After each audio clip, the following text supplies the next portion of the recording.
नमस्कार दोस्तों, स्वागत है आपका इस अपने YouTube चैनल में।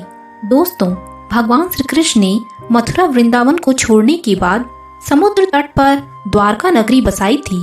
वही द्वारका जो आज गुजरात की शान है।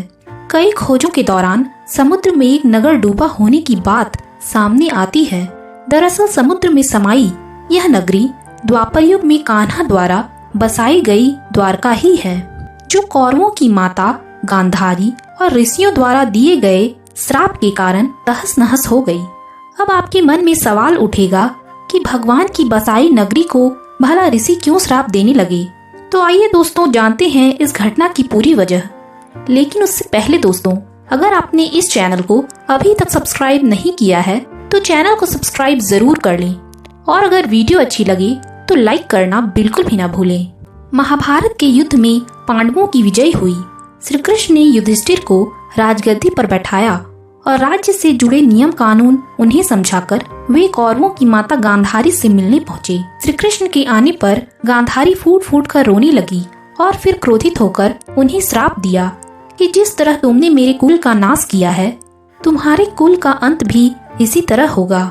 श्री कृष्ण साक्षात भगवान थे, चाहते तो इस श्राप को निष्फल कर सकते थे, लेकिन उन्होंने मानव रूप में लिए अपने जन्म का मान रखा और गांधारी को प्रणाम करके वहां से चले गए।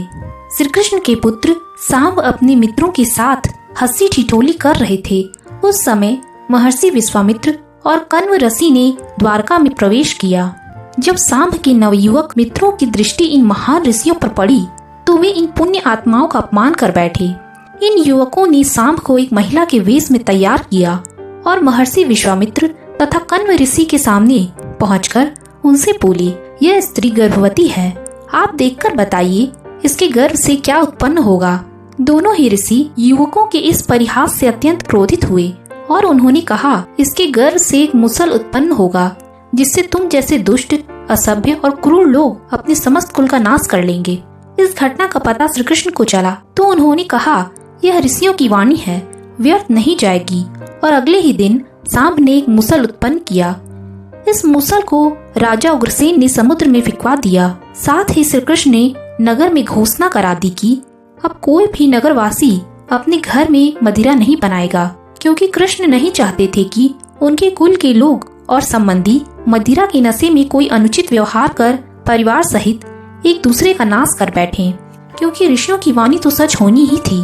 धार्मिक पुस्तकों के आधार पर महाभारत युद्ध के 36वें वर्ष में द्वारका नगरी में बहुत अपशकुन होने लगे थे। कान्हा ने सभी यदुवंशी पुरुषों को तीर्थ पर जाने के लिए कहा। इस पर सभी लोग द्वारका नगरी से तीर्थ के लिए निकल गए। प्रभास क्षेत्र में आने पर विश्राम के दौरान किसी बात पे ये लोग आपस में भिड़ गए। यह बहसबाजी झगड़े में बदल गई और झगड़ा मारपीट में बदल गया। इस दौरान ऋषियों का श्राप इस रूप में फलीभूत हुआ कि सांब ने जिस मुसल को उत्पन्न किया था उसके प्रभाव से प्रभास क्षेत्र में खड़ी एरका घास को लड़ाई के दौरान जो भी उखाड़ता वो एकरा घास मूसल में परिवर्तित हो जाती। ऐसा मूसल जिसका एक प्रहार ही व्यक्ति के प्राण लेने के लिए पर्याप्त था। इस लड़ाई में श्री कृष्ण के पुत्र प्रद्युम्न भी मारे गए। सूचना मिलते ही श्री कृष्ण प्रभास क्षेत्र पहुँचे। अपने पुत्र और प्रियजनों को मृत देखकर श्री कृष्ण ने क्रोध में वहाँ खड़ी एकरा घास उठा ली और हाथ में आते ही उस घास ने मूसल का रूप ले लिया। लड़ाई में जो लोग बचे रह गए थे, जिन्होंने अपने परिजनों को मारा था, श्री कृष्ण ने एक एक वार से उन सभी का वध कर दिया। अंत में सिर्फ श्री कृष्ण, उनके सारथी दारुक और बलराम बचे। इस पर श्री कृष्ण ने दारुक से कहा कि हस्तिनापुर जाकर अर्जुन को यहाँ ले आओ। फिर बलराम को वहीं रुकने को कहा और स्वयं अपने पिता को इस संहार के बारे में सूचित करने द्वारका चले गए। श्री कृष्ण ने वासुदेव जी को इस नरसंहार के बारे में बताया और कहा कि जल्द यहाँ अर्जुन को बुलाएं।